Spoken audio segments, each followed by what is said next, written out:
একবার কল্পনা করুন, সন্দেশখালীর ঘটনাকে কেন্দ্র করে কোনো মুসলিম সংগঠন তারা শিবু হাজরা এবং উত্তম সর্দারের নামটাকে সামনে এনে বলল সন্দেশখালীতে হিন্দু সন্ত্রাসবাদীদের তাণ্ডব চলছে, তারা মহিলাদের উপর নির্যাতন করছে। এরকমটা আমরা দেখিনি। সন্দেশখালীর যে সমস্যা সেটা কি? গরিব মানুষের জমি কেড়ে নেওয়া এবং তাদের উপর যৌন নির্যাতন, মহিলাদের উপর যৌন নির্যাতন।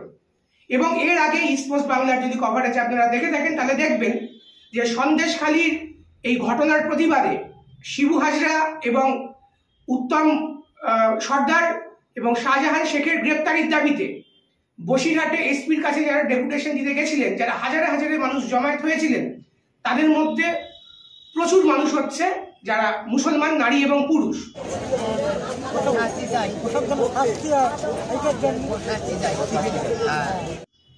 কিন্তু বাংলার দুর্ভাগ্য যে এরকম বিরোধী দল আমাদের রাজ্যে আছে যারা এই গরিব মানুষের জমি লুট, তাদের উপর অর্থনৈতিক শোষণ, তাদের উপর যৌন নিপীড়নের ঘটনাটাকে ধর্মীয় অ্যাঙ্গেল দিয়ে ভোটের ফায়দা তুলতে চাইছে।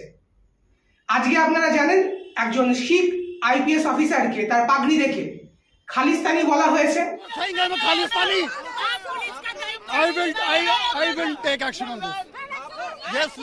क्योंकि मैंने टर्बन पहना है तो आप लोग ये बोल रहे हैं, अगर मैंने टर्बन ना पहना तो आप मुझे बोलते खालिस्तानी।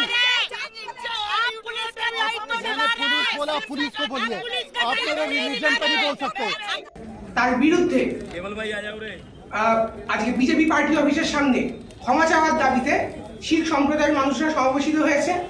শুধুমাত্র তাই নয়, বিজেপির বর্ষীয়ান নেতা এবং একসময় ত্রিপুরা এবং মেঘালয়ের প্রাক্তন রাজ্যপাল তথাগত রায়, তিনি একটি ছবি টুইট করে বলেছেন, দেখুন এই মহিলাদের মধ্যে কেউ বোরখা পরে নেই।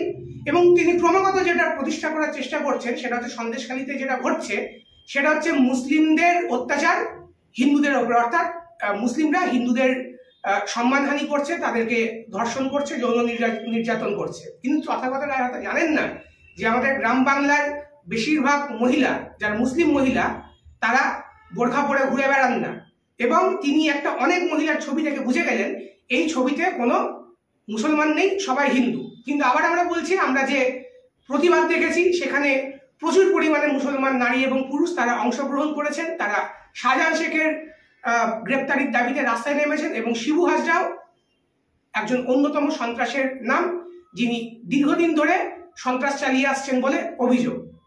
আপনারাই বলুন যে এইভাবে একটি গরিব মানুষের আন্দোলন, চাষিদের আন্দোলন, যে আন্দোলন নিপীড়নের বিরুদ্ধে তারা যে অভিযোগ করছে, সেই অভিযোগটাকে কোথাও এই ভোটের স্বার্থে ধর্মীয় একটা অ্যাঙ্গেল দিয়ে কোথাও ছোট করে দেওয়া হচ্ছে না, সেটাকে হারিয়ে দেওয়া হচ্ছে না।